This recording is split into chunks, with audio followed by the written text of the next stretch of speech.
Uh, I'm just a enthusiast, if you can call being an enthusiast of World War I such a name.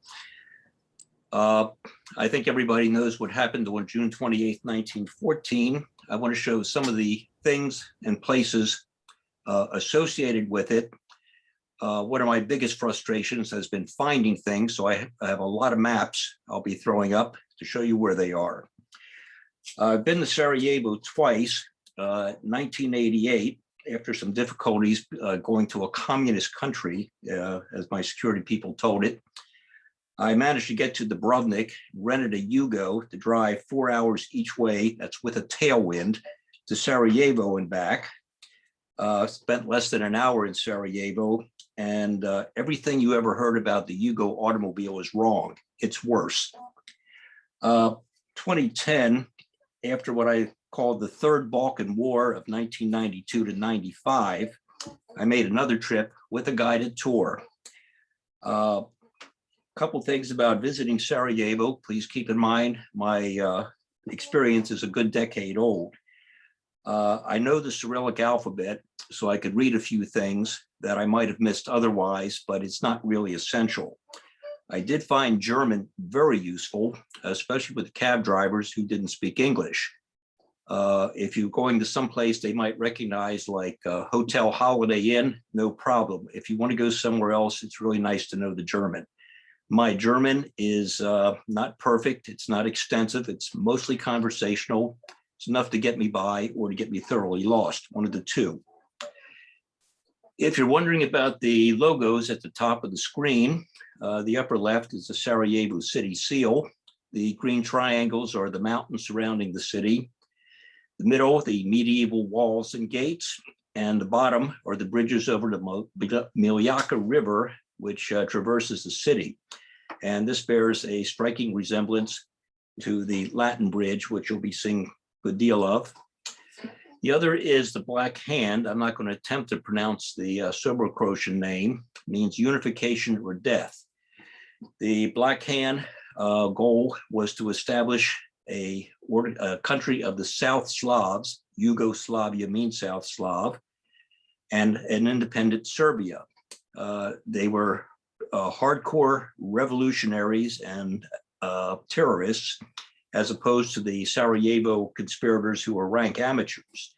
The Black Hand trained and equipped them, and the seal shows a flag with a skull and crossbone, bottle of poison, a dagger, and a bomb. Okay, this period photo shows the motorcade route coming in from the lower left along the Apel Quai. There are 3 red arrows. The lower arrow is where Čebrinović threw his bomb. The middle arrow, the Latin bridge where Princip was standing, and the upper red arrow, the city hall. The green arrow is here. The Apel Quai would have been a terrorist delight, still would be. It's a narrow street, very few escape routes. Of course, the lack of escape routes worked against the assassins as well, but they didn't have any motive to be captured alive. Čebrinović is the only one who took the poison they were given. All it did was make him sick, and he jumped into the river as a backup plan to drown. The only way to drown in the river would be to stand on your head. He was quickly captured, and some of the other people were rounded up fairly quickly as well. This was the lineup. Someone termed it an avenue of assassins. Pretty well describes it. Čebrinović is top row, 3rd from the left. Princip, you probably recognize, top row, 2nd from the right. Period photograph again. You'll see a black mark and I've added a red arrow pointing to it, which is where his bomb landed. It missed the Archduke's car and exploded under the car behind him, wounding 2 people. Bottom picture, the location was not that hard to find. You'll notice the building on the left with the fancy roof and the one in the center with the balconies.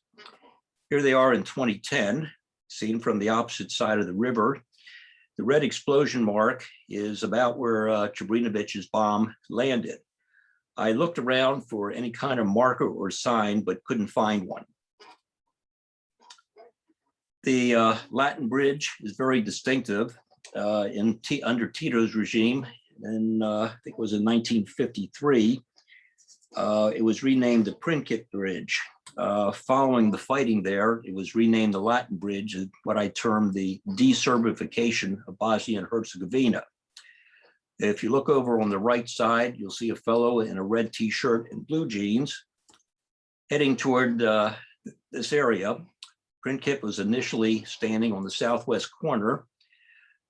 He didn't act when the motorcade went by. I've read that he either lost his nerve or there simply wasn't enough time for him to activate his bomb, and certainly no opportunity to fire his pistol. The bomb was a crude affair. We would call it a grenade today. It had a 10-second delay once you activated it. So your timing and aim had to be pretty critical to use it effectively. Over on the left side of the screen is my long-suffering wife, once again learning more about World War I than she ever wanted to know. She drags me through art museums in retaliation, and I've learned far more about art than I ever wanted to know. The motorcade went to the City Hall, which had become the library, did a U-turn, and then proceeded to where the red arrow was pointing. This is what the City Hall looked like in my 2010 visit, part of the urban renewal by the Serbs as they launched a cultural war against the natives of Bosnia and Herzegovina. The library, like the bridge at Mostar, had absolutely no no military significance. It was strictly a cultural item. And everywhere you looked in Sarajevo and Mostar, you could see signs of the fighting. Looking down at the bottom, you'll see some columns, which show up here in this 1914 photograph. This is the Archduke preparing to leave the City Hall. If you'll notice to it, he's in the fancy hat. And to his right is the Duchess. If you look at the photographs of that day, she was always on his right in place of honor. And this was in retaliation to the Habsburgs' continual snobbery and snubbing of her. Governor Podgoric is on the left running board, and he placed himself there to partially shield the Archduke against any more bombs that might come from the riverside of the street. The Archduke decided that instead of visiting the city museum, he wanted to go to the hospital to see those who'd been wounded by Trebinovich. But someone neglected to tell the driver. I had seen this photograph before. I knew it was the last photograph of the pair before they were murdered. What I didn't realize is the auto was actually making the fatal turn. Look at the front wheels, turn slightly to the right. On the left is a small tree, and next to it, a Turley grape ad. Right there. And if you look at this next picture, the tree is on the right. There's the Turley grape bottle. And the X below the cartwheel shows about where the automobile stopped. I think it was actually a bit more to the right. Looking at Moritz Schiller's deli, which became a museum later, you'll notice there's 3 windows and a doorway. The doorway being where I'm circling my arrow. I'll get back to that later. The 2 victims were then driven to the Konak, the governor's mansion. In 2010, I walked around it. It had a high wall, and I looked for an opportunity to take a picture of the place, just could not find one. So this is a photo that I lifted off the internet. And inside, the pair on their deathbeds, and the Duchess is to the right of the Archduke. Don't know if that was by accident or design. Here's a map showing where all these places were. Very, very much within walking distance of each other. After the trial, Princip and some of the other conspirators were sent to the prison at Theresienstadt, or Terezin in the Czech Republic as it's known today. Most people who go to Terezin visit the concentration camp memorial of World War II. You'll notice the left arrow pointing to a Jewish Star of David, the right arrow to a Christian cross. I'm certain I was the only one in our tour group of the Czech Republic who realized somebody named Prinkip had been there. This stop had not been advertised and didn't know about it until our bus pulled up and we got out. Had I known it was we were going to stop there, I would have pleaded, begged, or even threatened the tour guide to let me go inside and look for Prinkip's cell, but that didn't happen. So here's another picture off the internet. And someone who has seen it told me it's really very small, and he was jailed under some deplorable conditions, but no one had a lot of sympathy for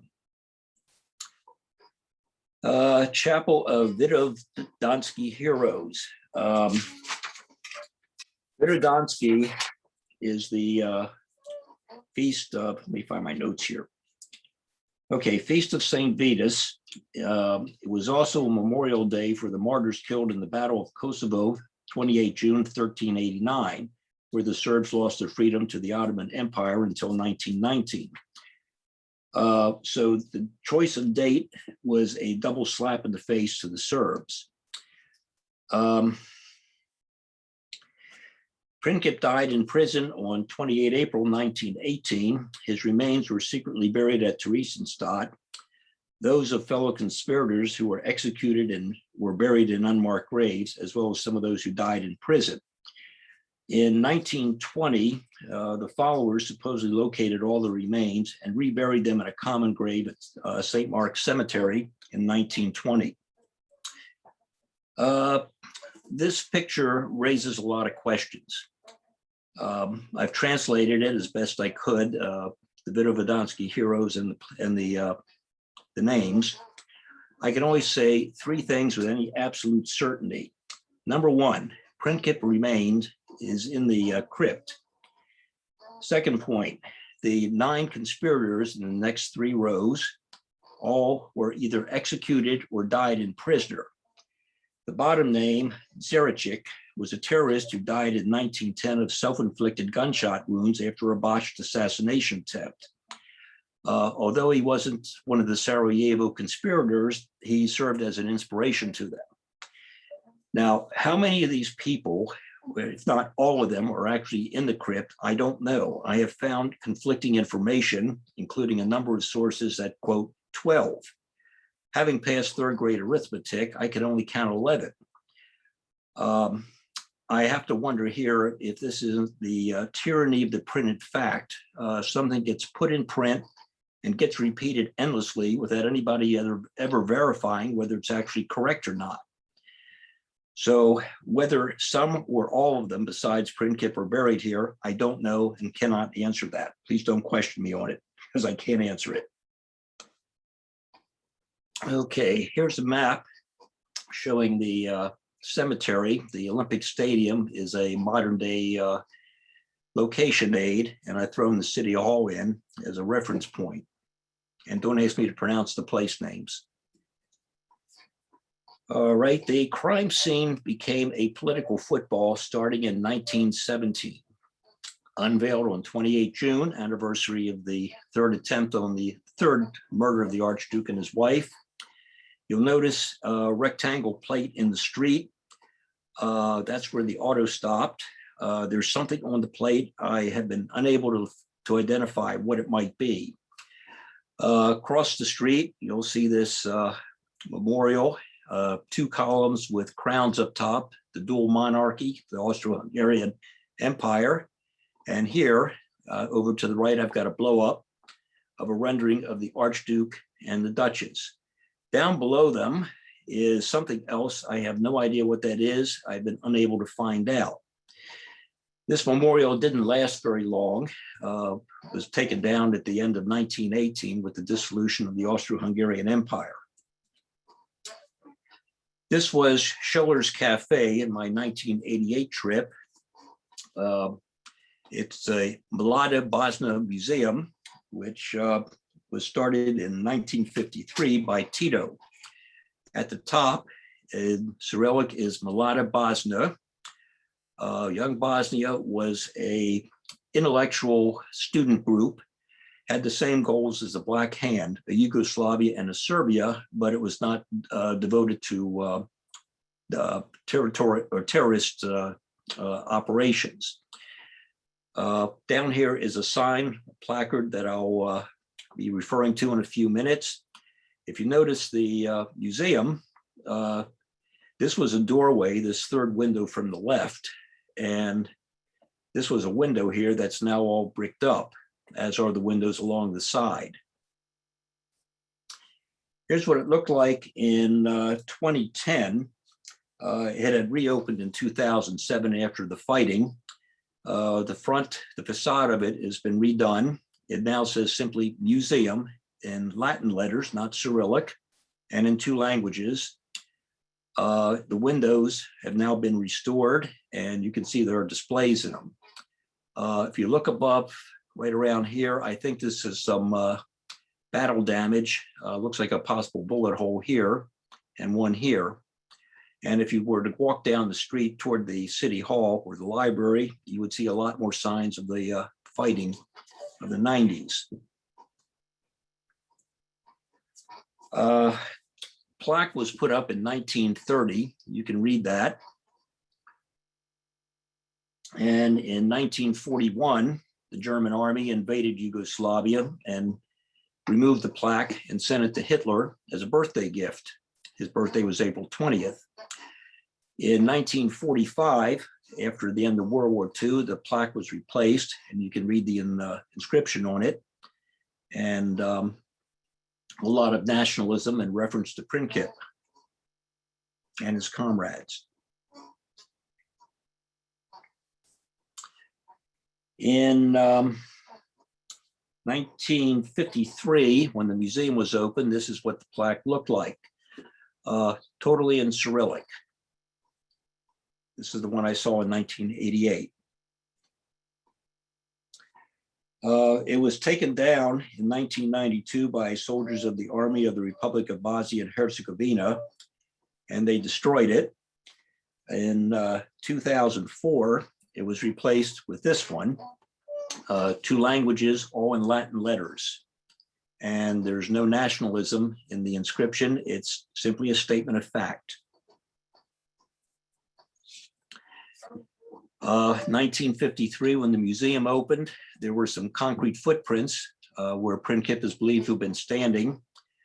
They were removed the same time the third plaque was, and they are now inside the museum.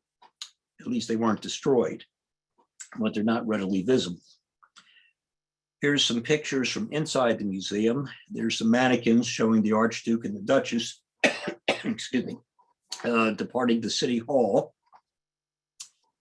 And left photo, the 7 conspirators at the top, Princip's clothing at the bottom. And in the right photo, the weaponry, 2 pistols and a photo of one of the bombs. Our tour guide thought that one of them was Princip's pistol, but I don't believe it was. The sign said assassin gun. Perhaps she misinterpreted it in that manner. And here's a picture of the indictment. There's a lot more in the museum, but I don't have time to show it all. Going to Vienna, this is the Army Historical Museum. And inside is the Sarajevo room, right as you enter. That's the Archduke's uniform. And here you can see the blood stains. Here's the automobile. I've added a red arrow to help highlight the bullet hole. I'll give you a second or two to read that.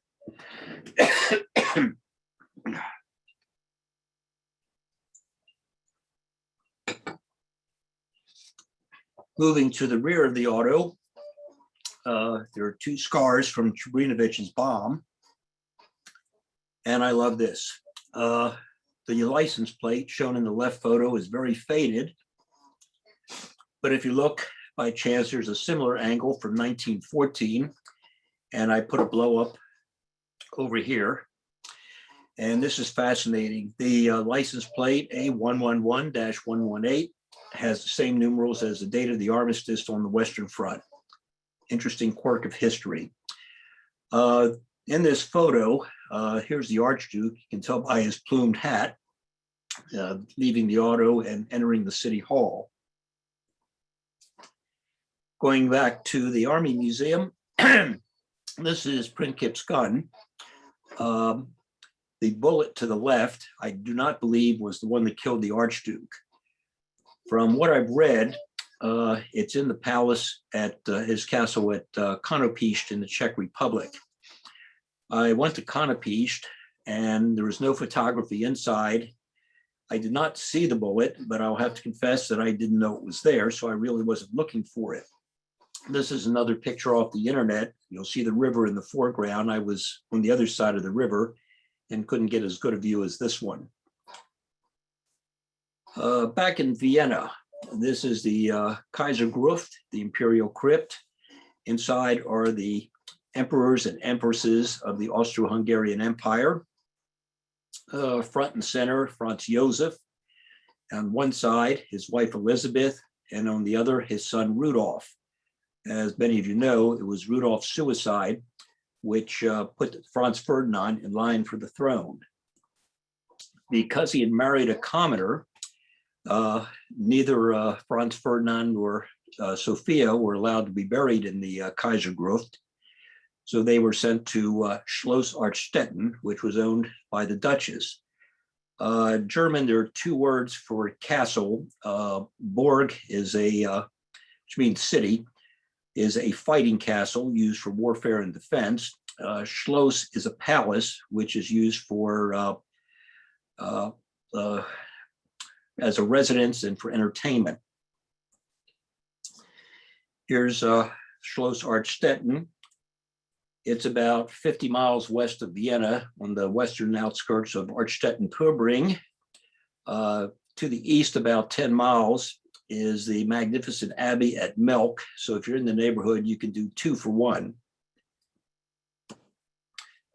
The Schloss is now a museum to the couple. Here's their family trees and more displays of their life together, their wedding, portrait of the Duchess and their 3 children,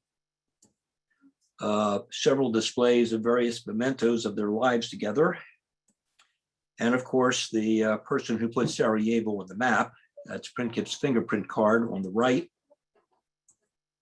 the death certificates, and this wall is dedicated to the funeral. Inside is one of the guns of the type used by the assassins. I'll give you a minute to read that.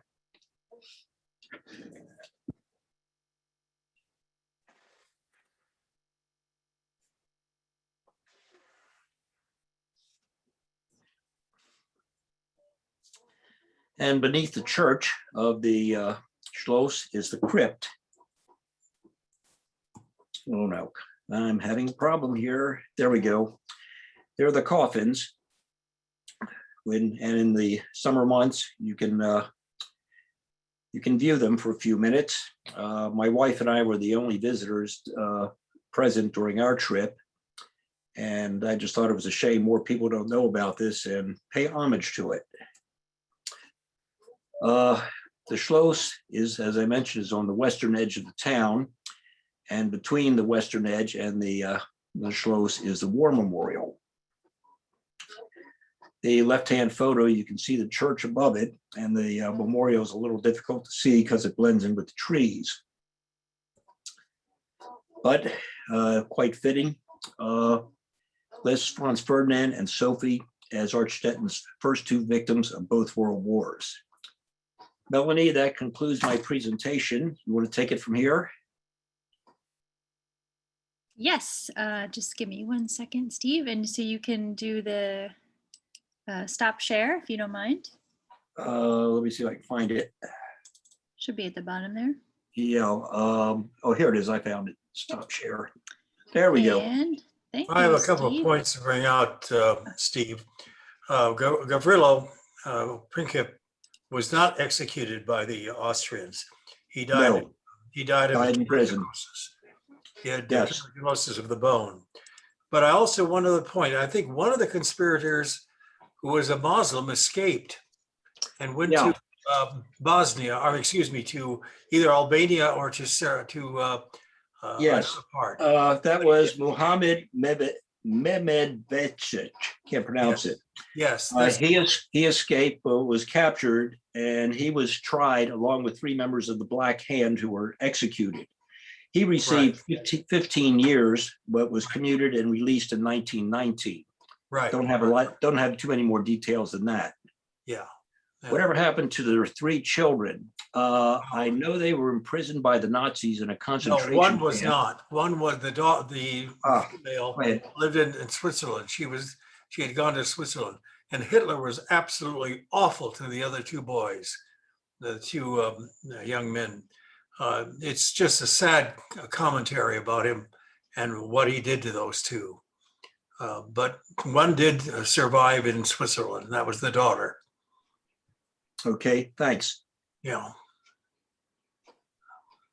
Well, Sal, So did, again, sorry, go, just to feel free, everyone. We do have a little bit of a large group, but I'll do my best to, you're spread out on both screens. I'll do my best to keep an eye on all that as far as possible. If you do have a question, you can put it in the chat, or you can just unmute yourself and ask it directly to Steve. So somebody had a question there. Sorry, go ahead.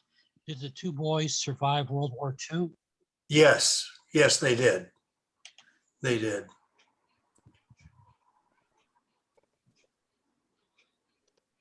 Stephen, I read somewhere that there was it a mistake made when Prinkep's birth was recorded by the local priest, that he was recorded that he was born in July when actually he had been born in June. And because of that 1-month mistake, Prinkep was tried as a minor rather than as an adult and therefore not executed. I forgot when he was born, but he was, I think, 18 or 19 when the assassination occurred. So he was still considered a minor under Austro-Hungarian rules, and therefore escaped the death penalty. Mhm. Okay, thank you. Any other questions for Steve? Again, just feel free to speak up, unmute yourself and speak up. If you're having any troubles unmuting yourself, you can just let me know in the chat and I can help you out. So Steve, how logistically difficult was it planning your 2 trips? First trip was very difficult. Yugoslavia was still a communist country. I worked for the Air Force, and they just said, you're not going to a communist country by yourself. I wanted to drive through Yugoslavia, figured it would take me 4 to 5 days, and they said, no, communist country, you can't do it. When I got back, I went to my security people and said, communist country? I saw 1 picture of Tito and 1 communist slogan in Cyrillic, which I couldn't have read if I didn't know Cyrillic. If it was a communist country, it had me fooled. I was really upset. But anyway, 2010, after the fighting had died down and tour groups were going back, I was retired by then. So I could even go to Canada without getting anybody's permission. So it was much easier to go. I would highly recommend going by a tour group unless you were proficient in Serbo-Croatian. And it's just really to have somebody else do the driving, don't have to worry about finding a parking spot, finding a hotel, and somebody who knows where they're going and how to get there. Steve, a follow-up question from Jacqueline about that. She asks, are there organized tours that follow the route of the story you just told? Well, our tour group did follow the route, basically from the City Hall to the museum. It's only a few blocks. It's not that far to walk. And if it hadn't been for the tour group, we might not have gotten into the museum. That's another advantage of tour groups. They do all the logistics for you. Or is Thanks. this, oh, I'm sorry, Melanie, is there somebody in front? Leah, let me just pose Barry's questions real quick. And then is that John? Yeah, so let me just pose Barry's question, John, and then you can go ahead. So Barry is asking, Steve, should we think of the assassination as an act of state-sponsored terrorism? Yes and no. Serbia didn't exist. And Colonel Apis of the Black Hand was somewhat involved in the plot, extensively involved, depending on what I've read. So was it state-sponsored? Kind of a difficult question to answer, since none of the states existed. They were all part of the Austro-Hungarian Empire. But I'd also read that some of the Black Hand conspirators went to the grave with some knowledge, and the full extent of this conspiracy, I read one author say it was one of the more successful, in that not all the details were ever revealed. That's the best answer I can give. Melanie, I'd like to add something if you can hear me. We hear you. I recognize Okay. that voice. Yeah, I know. I've known Steve since 1966. We're fraternity brothers. I just want to congratulate him on another excellent presentation. I've seen his pictures before, but I will add each additional viewing or showing a lot more of interest is added. So thanks, Steve. Welcome, Larry. So I had John, go ahead. another question, Steve. So of course the assassination unleashed a lot of fighting in that region before we get to the Western Front, which most of us are familiar with. But is that history followed very much in that region? So even as a tourist, all the fighting that went on in the area, is that easy to find? My answer to that would be, I don't think so, but I will have to confess, most of my travels have been on the Western Front. I was stationed at Ramstein Air Base for 4 years, so I got over to Verdun. It was only 2 hours away, and to much of the Western Front. Did not get down into the Italian mountains or the parts of Hungary and some of the other Balkan areas where a lot of fighting did occur. I really can't answer that question, but from our coverage of World War I is extensively driven by British and American writings. There's maybe some in French, but not everybody speaks French, and I don't think a lot of it has been translated. I don't know if that answers your question or not. Yeah, I think it sounds to me like it'd probably be quite difficult, because there isn't a lot in English about all the fighting that took place before the Western Front started and Italy started. Trips throughout Germany and some of my trips to Austria, they don't like to discuss 2 world wars. They lost them. They would just kind of wish they had never happened. Yeah. So there's not the enthusiasm, if you will, as found in Britain, France, United States, and some other countries. Like Canada. Great, thank you. Thanks, I have a Steve. point to bring up, if I can, that the situation in the Balkans still hasn't been resolved.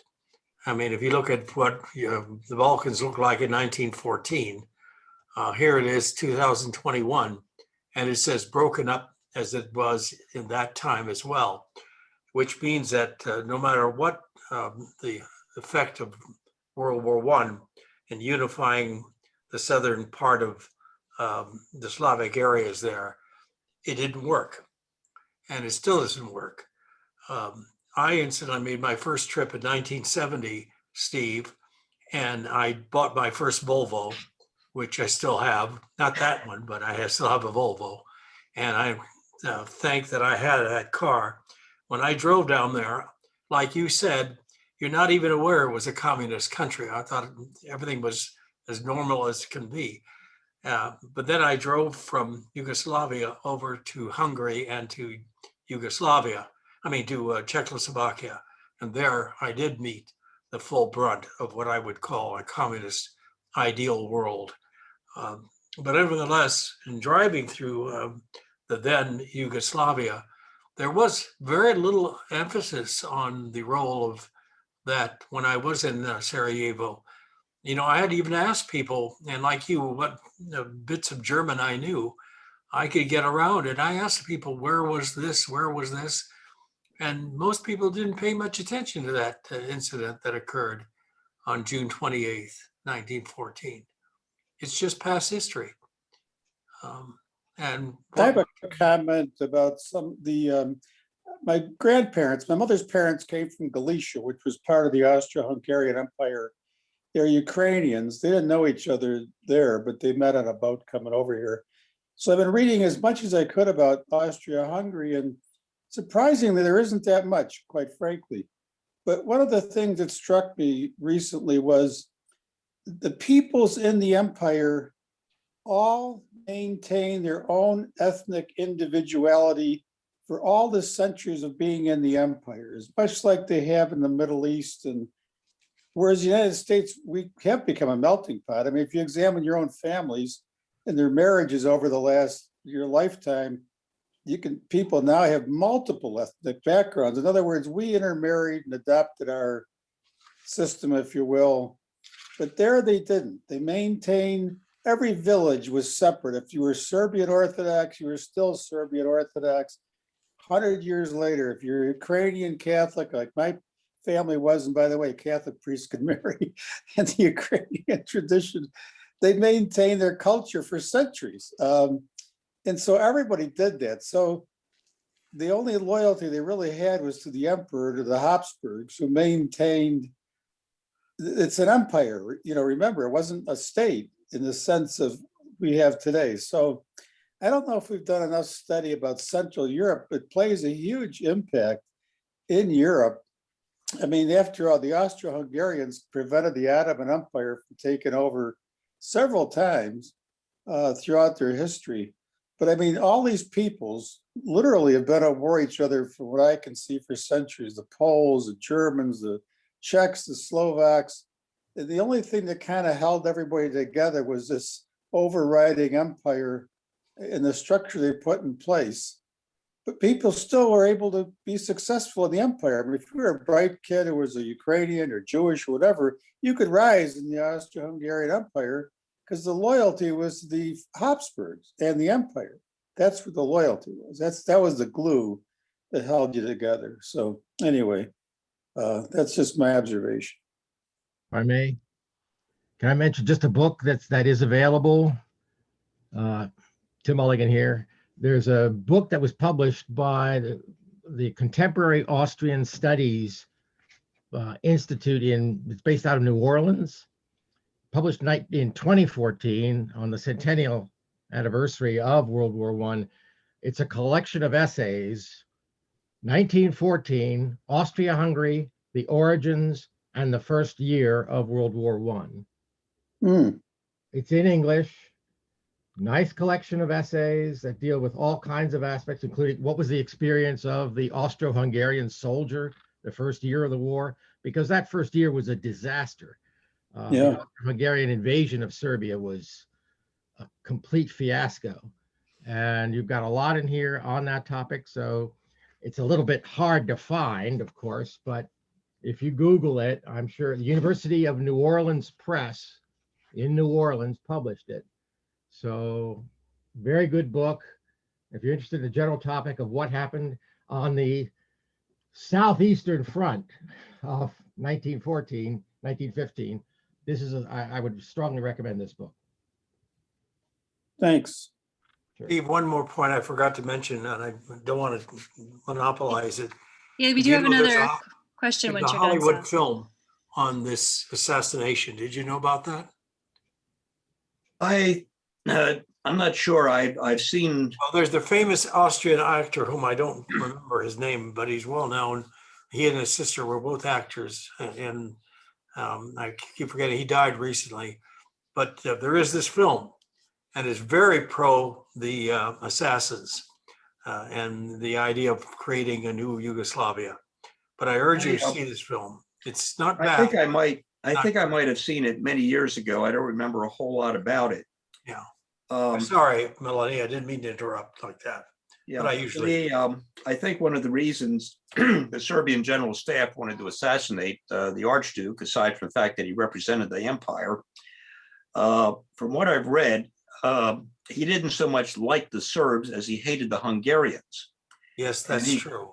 He wanted to turn the empire from a dual monarchy into a triple monarchy, which would weaken the Hungarians and give the Serbs or give the Slavs a little more power, and thereby keep the Hungarians suppressed a bit more.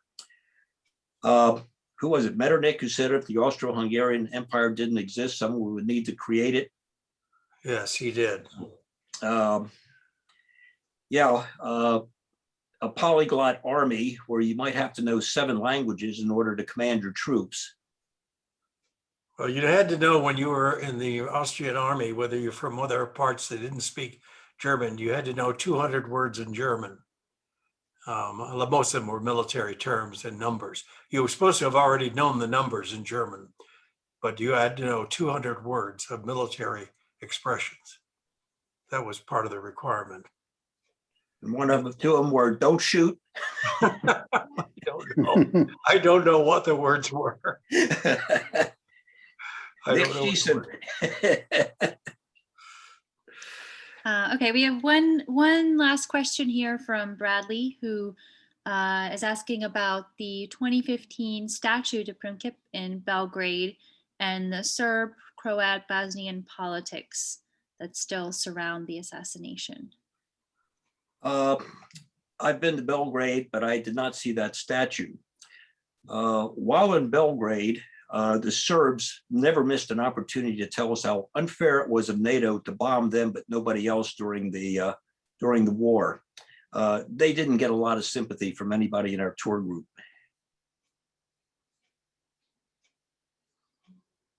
Thanks, Steve. And Tim just posted in the chat to everyone the name of the book that he recommended. A couple people are asking if we could post the map again. So we are, that will be available in the recording. Usually it takes a couple days to process these, but I'll have it up on the YouTube channel early this coming week. And I just realized I should have the YouTube channel ready for you. I'll put it in the chat. Just give me 1 second. Give me 1 second. I'll get that.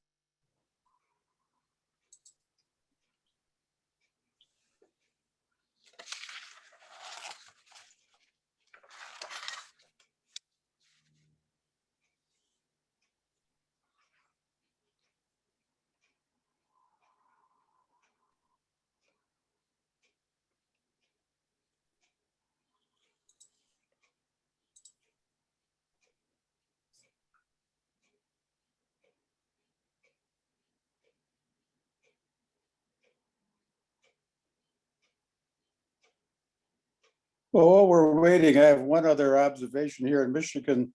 A number of years ago, I was reading obituaries. You do that, I guess, when you get older. I happened to read that one of the wives of one of the heirs to the Habsburg throne had just died. I don't recall her off the top of my head, but her husband had worked for General Motors. He was like one of the people in line to inherit the throne. At any rate, when he died, he's buried up in a place called the Leelanau Peninsula. Apparently, there's some little church up there that has some meaning to the family. I'm not quite sure what it was. Maybe it was her family. Anyway, that's where he's buried, is up in this Leelanau Peninsula. So it'd be a nice place to be buried. It's pretty up there. So anyway, this history keeps following you along. Even though it's over 100 years ago that World War I ended. I want to thank Steve for doing a brilliant job. You gave a great explanation of this place, Steve. I think it was enlightened us a great deal. Just to remind everybody, our next speaker will be Emma Kern on propaganda and information, and that'll be on June 12th, Saturday, same time. So I want to thank everybody for showing up. We had 52 attendees. That's a good number. Glad to hear that we're back online. Again, Steve, thanks for a brilliant presentation. Thanks, Al. Very well Thank you, done. Steve. Steve. Thank you. Thank you, Very well Steve. done. Bye. Goodbye, Boy, everybody. have I got a lot of you fooled. See everybody next month. Thank you, Stephen, for a great See you presentation. then. Thank you. Bye.